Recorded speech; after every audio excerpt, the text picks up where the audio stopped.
Hey, what is up, everyone? Welcome back to the channel. So today we're talking Only Murders in the Building, episode 6 now. It's called To Protect and Serve. Before we get into it, please make sure you like the video. If you're new here, please make sure to subscribe. If you like keeping up with a lot of new movies, new TV shows, talk about all this stuff here. But let's get into episode 6. So this is a recap and review. So spoilers for episode 6. If you haven't watched it, please go watch and then come back here. But I'm going to give you guys a quick recap of the episode, give you my thoughts throughout, and I'll give you guys my rating at the end. And if you want to talk about the comments after, I always love doing that. So episode 6 starts out with Detective Williams, who we haven't seen yet since episode 1. We haven't seen since. And the episode starts with her talking to her partner in this apartment. She learns that her partner, who's pregnant, is listening to the podcast as well, the Only Murders in the Building podcast. And she gets mad that she's listening to her because she feels like she didn't make a mistake. Like, why is this podcast even happening? Why are you listening to it? Her own partner doesn't really believe in her. It's probably what she sees it through her eyes. And she kind of storms out of the apartment. So now cut back to our three main characters. They're still looking over the jewelry that they found at the end of the last episode, which I didn't really like the last episode. I don't know how you guys felt. I just thought it was a little slow. It didn't really add too much, kind of just like a slump in the show. But nothing too bad. But so they're looking over the jewelry, and they learn from the tattoo parlor guy that Tim Kodo might have actually gotten the jewelry from a guy named Angel. And this is important for later on, right? And so before they could even start thinking or anything like that, Mabel's mom walks in, and she's mad. So I guess they all kind of like agree to dinner here, and they go to have dinner, and that's where Charles and Oliver tell Mabel's mom that they're doing a podcast about this murder, right? So Mabel's mom, is very disapproving of this. She feels that her daughter is now stuck in the past. She kind of yells at her at the dinner table. She asks Charles and Oliver to let her be.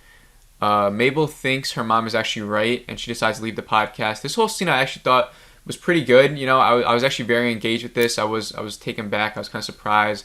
I didn't know the show was going to take this route. So now I'm thinking like, wow, Mabel's now, disattaching herself from the podcast. Cool little element for the episode that I did enjoy. So now, out of respect for Mabel, Charles and Oliver kind of agreed to disband the podcast as well. They're just going to end it all.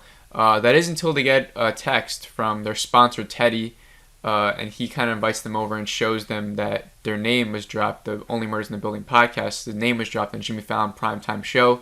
It shows Tina Fey's characters on Jimmy Fallon. She kind of talks about the podcast. They all laugh about it. We think Teddy is mad, but obviously he's not, because any publicity, there's no such thing as bad publicity, right?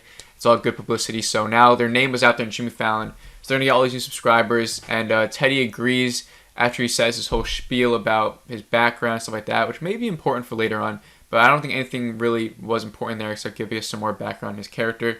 But he agrees to give them $50,000 to continue the podcast. So now Charles and Oliver have to decide what they're going to do. So from here on out, the episode actually just keeps getting more interesting and more interesting, because we're then brought back to Detective Williams, who learns that the toxicology reports were actually never reported to the investigation team, and there's some other more missing evidence from the Tim Kono case, right? So she kind of talks to her partner about this. And she kind of just tells her partner that she can't get involved in a closed case, officially, she can't just go in there and just open it back up, I guess, because it's already closed. But we also see that she is starting to listen to the podcast. And then going back now, Mabel and Oscar, they're kind of in Mabel's room together. They look through some old photos, and they find that well-known photo that we know from, that they keep showing it, of the four of them, Tim Kono, Zoe, Mabel, and Oscar. They're at that party the night of Zoe's death. And they look at it, and they see that Zoe has this big green ring on, which I think this is the most important aspect of the show, right? The most important part. It's revealed that Oscar says that she didn't have that ring on when she died, because they were dating Oscar and Zoe. So he says that he never forgets his girlfriend's body. And so at the time of her death, when she was pushed off, she didn't have the ring on. But in that photo, only a couple minutes earlier, she had the ring on. So could this be a motive? Could someone have, pushed her off to get that green ring?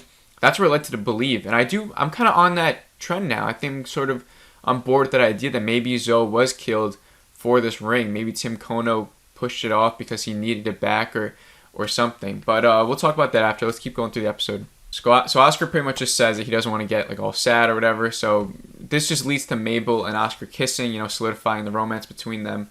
And then Mabel goes down to her mom and tells her that she needs to continue this investigation. And the mom kind of agrees this time. So she agrees, that ends. We're brought back to Charles and Oliver, who are looking at the money and everything like that.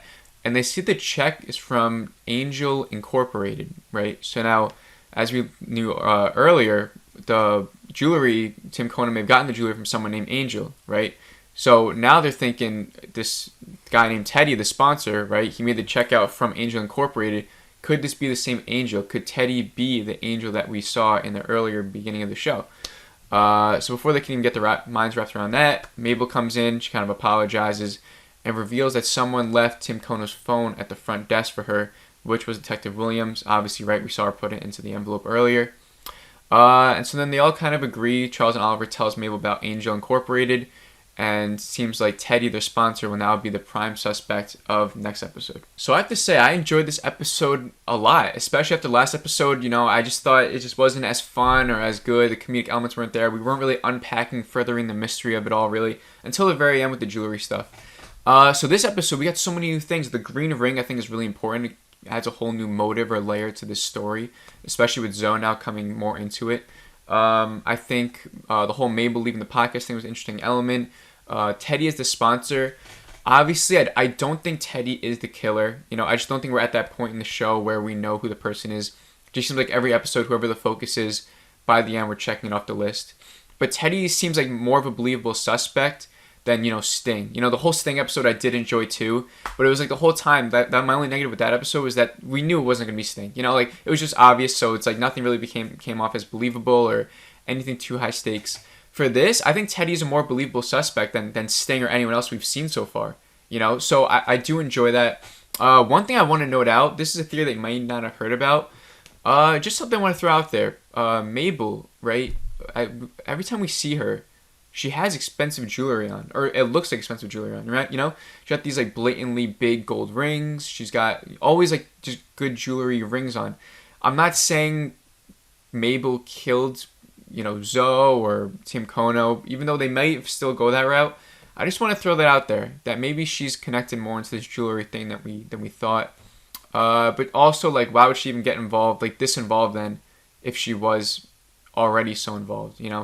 I don't know. Just something I want to throw out there. I feel like just making it blatantly odd, like weird, putting these jewelry in her face with Mabel. But yeah, the episode I really enjoyed. What else happened? Teddy's a sponsor I talked about, right? So here's my rating for the episode. I'm going to give it a 3.6 out of 5. I think it's just as good as some of the other episodes. Definitely not a downfall like the last one was. I think it's on par with those first couple episodes that I enjoyed a lot. And yeah, this was maybe my favorite episode. Maybe. I really just enjoyed it. I thought it was a lot of fun. Like I said, we further unpack everything. I'm excited to see where it goes. The whole Detective Williams scenes and everything she did, I thought was really cool too. And we also got to talk about that Tim Kono phone and why the toxicology reports were never, reported. What is that about? Someone inside the police force must be hiding something, or who could that be though? I don't know. If you guys have any theories on who that could be, I don't know. But someone's messing with this evidence. Why wasn't it brought in? So we got to think about that. That's something big we got to think about. I hope to hear some theories about that. But let me know what you guys thought about the episode, what you think about the show in general. If you're having fun with it, please make sure you like the video. Please make sure to subscribe if you're new. And that's it. Like always, thank you guys, and have a good day.